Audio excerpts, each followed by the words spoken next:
Hi, everyone. Lisa Haven here, and I've got an exclusive report to share with you guys today. In fact, I am bringing on a former senator, a state senator from California, Mike Morrell, who really dove into the nitty gritty of the politics that went on and, obviously tried to prevent what went on and it's now happening in the state of California. So, considering we are seeing an explosion of crime all over the place, we've got these Democrat DAs that George Soros is funding and bringing in. We have not only exploding time, we've got Bidenflation that is destroying our country. We have these policies and critical race theory that is being taught in our school systems. And it's just liberalism on steroids and this whole socialism mentality that is exploding in our culture. So I kind of wanted to get somebody in the in and really kind of knows, politics and businesses and how we can kind of circumvent some of the things that we're seeing in California. So he is not only a former retired state senator from California, but he also wrote a book, and it's this book right here, Road to Restoring the Family. One of his solutions, by the way. So, Mike, are you with me over there? I am with you, and I'm honored that you're allowing me on your program. Thank you. Yeah, thank you so much for coming on. I'm excited to get you on here because, it's not every day that, we've got someone like you who has the inner workings to just come out public and state things. Now, we saw a lot of mishaps going on with California during the COVID-19 pandemic. But with that, tell us, or I guess tell a little bit about yourself and, what you did in California to try to fix some of the things in just a brief. Well, a couple of things. Number one, we return it back to the Constitution. Uh, we have to restore the Constitution. In fact, there's two things that we've been told we shouldn't talk about: is religion and politics. You've heard that. But yet, a casual view of the last 5,000 years of history, it seems like the two most popular ways that men oppress other men and either send them into 1,000 years of bondage or set them free are through those two institutions. In fact, George Washington was asked why the success and genius of America, and he said it's the first time in human history that the best of Jerusalem intersected Athens, meaning faith and politics, right? And so I think we have to restore those two things. Faith, of course, we need to be praying for our country, especially as California goes, because you mentioned some. As California goes, so goes the nation. I go to Arizona once in a while. Our daughter lives there, and I people are well-meaning and they like to kid me, and they say, "Hey, you guys keep your blue people over there because you're turning Arizona blue, right?" And so, as California goes, so goes the nation. So we've got a lot of work to do here. And the second thing we have to do is we have to restore the political principles of limited constitutional government. That document limits the power that government has. That's why the founders would not really point a finger at the politicians. They would point a finger at the people. That's why that document starts off, "We the people." It's just not trite words. It goes on to say a government of, by, and for the people. And then the Constitution rests upon the Declaration of Independence, which says we're the first nation to be governed by consent. We give our consent how we want to be ruled over. And so I think the thing is, what we have to do in California, across the United States, is we have to, again, return back to our faith. And the second thing is we have to restore those political principles, which tells government it limits their powers, and it tells the politicians that they're supposed to work for us and not against us. And they were elected to be our servants and not our masters, which they're becoming. And they're infiltrating with not just these things in school of the drag queen hours, when some man who calls up a school and says, "Can I come and dress provocatively in front of your 5 and 6 year olds?" And then the school lets them in. It gets even worse than that. There's a political Marxist ideology which is spreading across the United States, which is designed to separate the child from the parent and make the child a ward of the state, just like they did in the Soviet Union, Cuba, and the pre-Weimar Republic. And so we've got a lot of dangers coming our way, which is happening. And really, a lot of the stuff is, as I said earlier, as California goes, so goes the nation. Much of this stuff started here, and so we have to stop it. Now, on the good side is, which I'm grateful, I was able to support to do a bill on this sex education. I didn't make it really about sex. I just said anything regarding that subject should be made available online for parents to give them full disclosure and access what their kids are learning. And so the Democrats turned it down. and it swept across the United States, at least in the newspapers, that they cut parents out of the loop. And shortly after that is when we start to see something really good going on in California.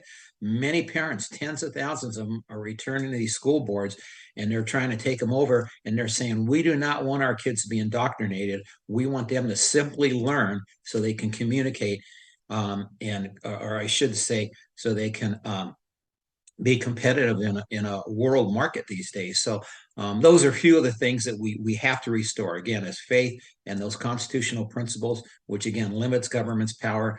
And it's not easy, because freedom's not going to be a 1-2 easy fix.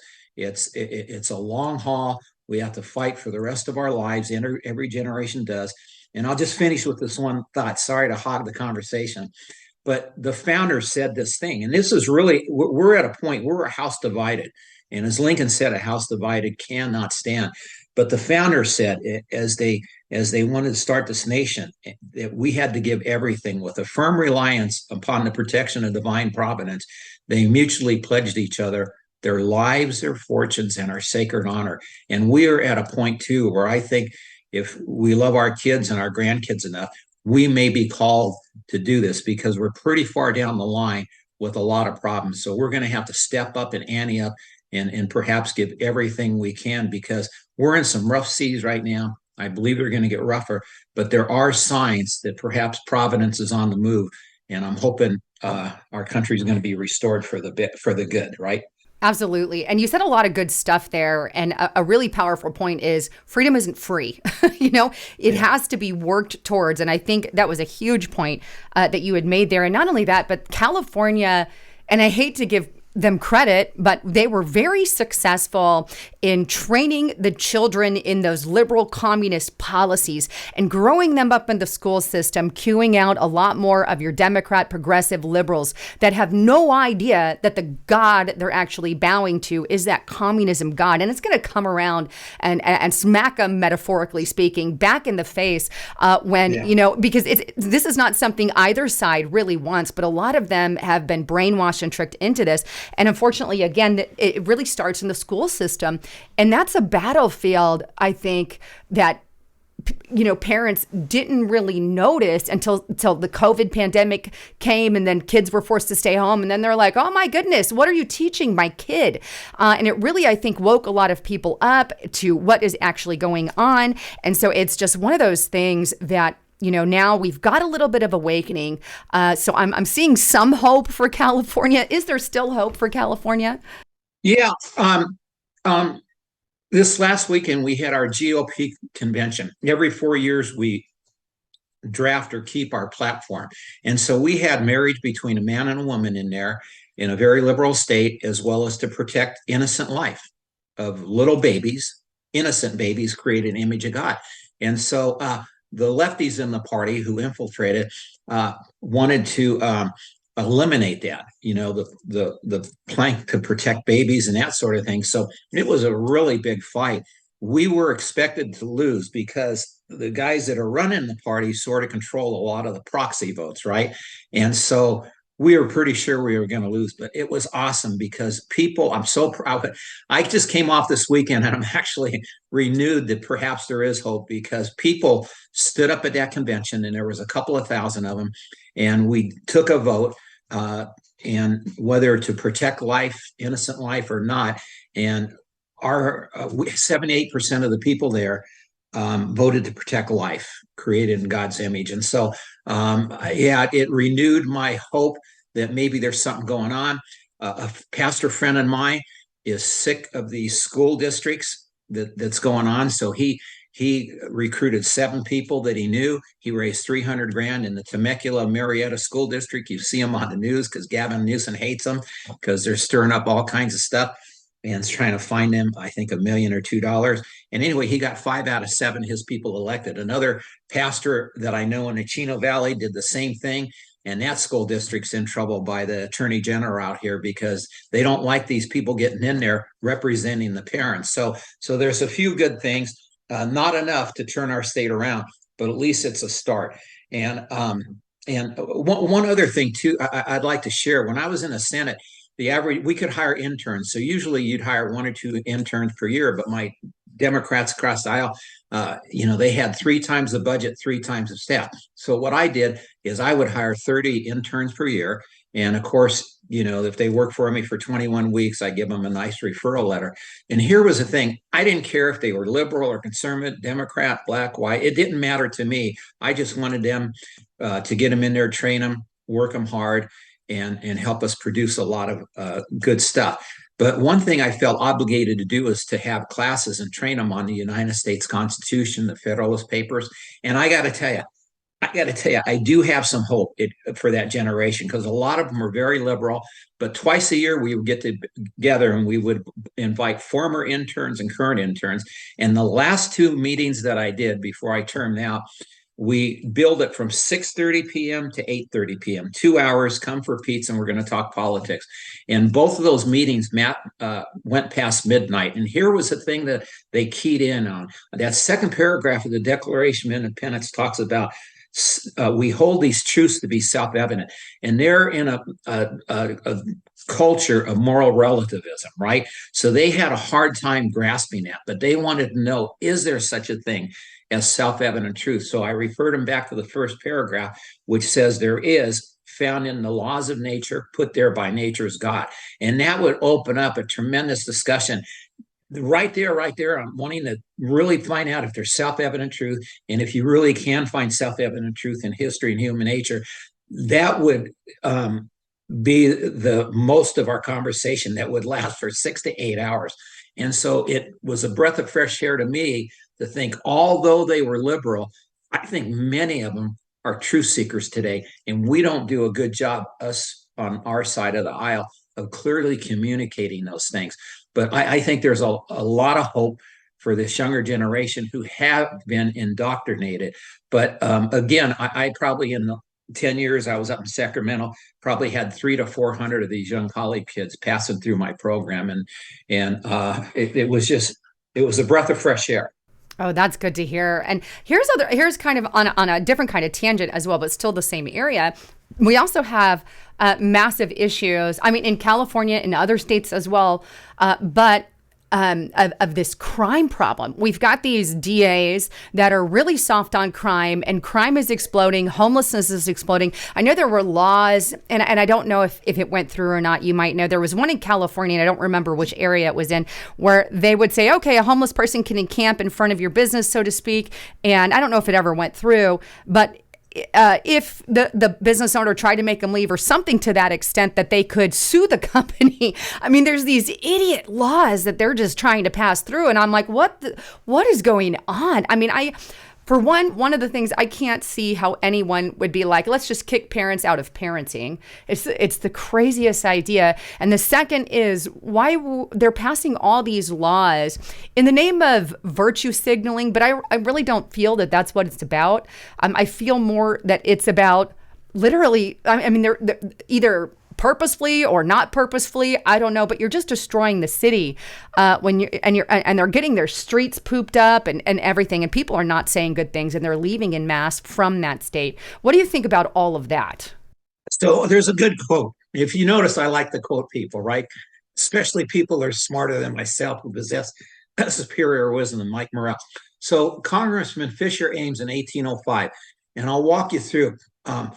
He said, all of history lies open for our warning, like a churchyard whose solemn lessons are chiseled into the hard stone of eternity, lessons that thunder to republics, your passions and your vices forbid you to be free. So if you look at history, whether even the Weimar Republic, or you go back to the Greeks or the Romans, and then if you look at biblical history, as Moses warns the Israelites, morality is the worst thing, immorality, I should say, is the worst thing a nation can do. It leads you to, as Moses, when the children of Israel were leaving 430 years of captivity, he reminds them, as you're going to the promised land, you're going to be given prosperity, but you have to be moral. Your immoral causes you death. And then, so you can take that, and again, you can look at history of the Greeks, Roman Empire. Immorality always led to them making really bad decisions because their minds are darkened with foolishness. And that's what you see here in California. just like Fisher Ames says, you cannot be a republic. We cannot expect to remain free if we're immoral and we can't control our passions. And so, number one, it's a very dark place here in California. And that's what you have. I mean, again, any grown man that wants to go into a school and dance provocatively in front of 5 to 6 year olds, and then you let these school boards and saying, sure, come on in. These people are dark souls. They're depraved and they shouldn't be teaching. This is just so wrong. And so that's a big problem that we have. Second thing is Alexis de Tocqueville in that great classic, that 700-page book, Democracy in America, tried to figure out the genius for our success. And he said he found it when he entered the churches and saw that the churches were aflame with righteousness. And there's also a comment that says, but if the churches are no longer aflame with righteousness, could it be that the people no longer know the truth? So a lot of these churches these days have gone what I call user-friendly, seeker-sensitive, culture irrelevant. They want to talk about anything except for the most important things. And when you flip over and you look at the difference between a statesman and a politician, the statesman like Lincoln, or Winston Churchill or Ronald Reagan, they always took on the most difficult issues of their day. That's how we're going to win. But a lot of these pastors are afraid to do that. And people of faith are afraid to do that. They want to keep quiet. They want to just, say all the nice things, Jesus loves you, that sort of thing. But there's a lot we can learn from the scriptures as well as human nature and history, that we have to stay on that path of virtue. And that's what's going to prosper us. You see, the moral law, the divine law. And so we've fallen so far away from that. So hopefully those of us of goodwill and of faith, we need to restore those things by doing everything we can. Now, that's exactly what you talk about in your book, correct? Yeah. The road to restoring the family. And so, you guys can check that out as well. But I know you have a lot of solutions in there. You've kind of covered some of those. And I think that's the good thing. I don't think, there's still hope. I still drag on and hold on to hope. And hopefully we'll get somebody better in 2024. But in conclusion, what are your concluding thoughts, the solutions, and some on your book and where people can find you? Yeah, well, a couple of things. So far as the president, you're right. I hope we're fortunate to get a good one. But again, I just have to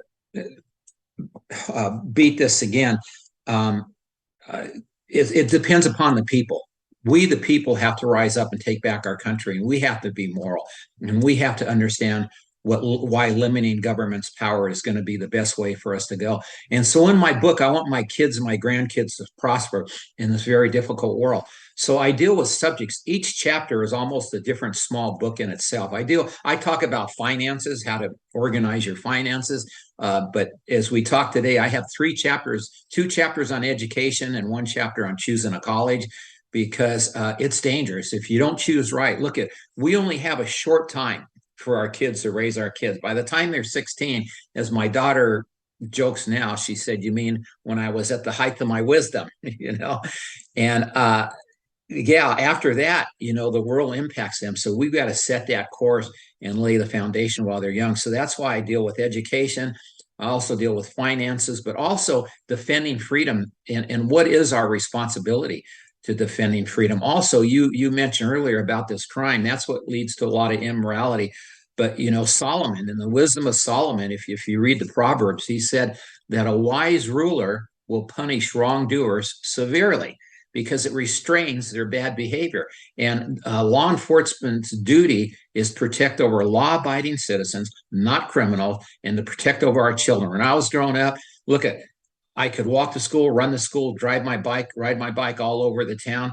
But today, parents, you see long lines where they're dropping their kids off, driving them to school, picking them up. They don't want them to even walk 2 or 3 blocks home because we live in such a dangerous time. That shouldn't be. We have to have strong laws. We have to enforce them to protect over law-abiding citizens and our children. We should punish these people.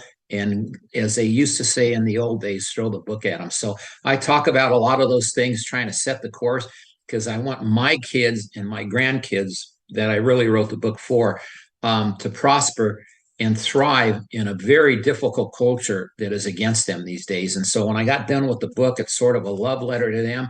My wife says, well, our kids are going to be raised with their kids. And she suggested I should turn this into a book.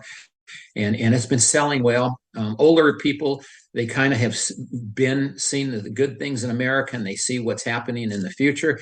And so I'm surprised every single place I speak, usually they buy multiple copies because they want to give them these books, these copies to their adult children, because they're concerned as they are forecasting what's going to happen in the future. So it is the road to restoring the family. I think it'll enrich the lives of your listeners and watchers here. And I put my heart, mind, and soul into this book to be able to give my kids and grandkids the best possible advice for them to increase their percentages of success in a very difficult culture that we live in. I agree wholeheartedly. And but when you say we just have to actively get in on this thing, you mean like we have to, go to school boards and we have to get active in our children's life. We have to run for these leading positions and all of that and get active at the ballot box. So that's what you mean, right? I'm just saying for the liberals out there, no, he doesn't mean violence in any way. You didn't even make it as such. No. But what the biggest thing we have to do is we can't be quiet. When we're silent, evil travels. And yeah, I don't mean anything by force, but we don't even speak out our side a lot of times. Edmund Burke says evil only triumphs when good men do nothing. And so as good men and good women, we have to make the argument. So this politically correct speech has been around for millennials, right? For millenniums. And here's why they do it. They know they can't win the argument, so they have to shut us down by blaming and accusing us. And then we get timid. We don't speak out. And so we have to speak out. The scriptures tell us to demolish arguments, right? And so we have to make the case. Look at your great communicators like Ronald Reagan. Could communicate well, won 49 out of 50 states. Sir Winston Churchill, he was able to defeat Nazis and save the whole Western world because he knew how to clearly communicate. And so words are powerful. And that's why that's really the one thing that I'm saying is we can take back our country just by communicating clearly the precepts that'll keep us free. And so that's what I'm trying to say. Yes, a big amen to that. I couldn't even have said that better myself. So with that, thank you so much for coming on. Where can people find the book or follow you as well? Yeah. Okay, so it's you can go to Amazon. You can get the book there, and you can type in one of two things: The Road to Restoring the Family, or my name, Mike Murrell, Morrell, or Senator Mike Murrell, Morrell. And again, it's at Amazon, The Road to Restoring the Family. And I hope and those people who pick that book up, I pray and hope it'll enrich the lives of your loved ones. Awesome. Well, thank you so much for coming on the broadcast. I truly appreciate it. And thank all of you guys for listening and tuning in. With that, I'm Lisa Haven, and that was Mike Morrell signing out.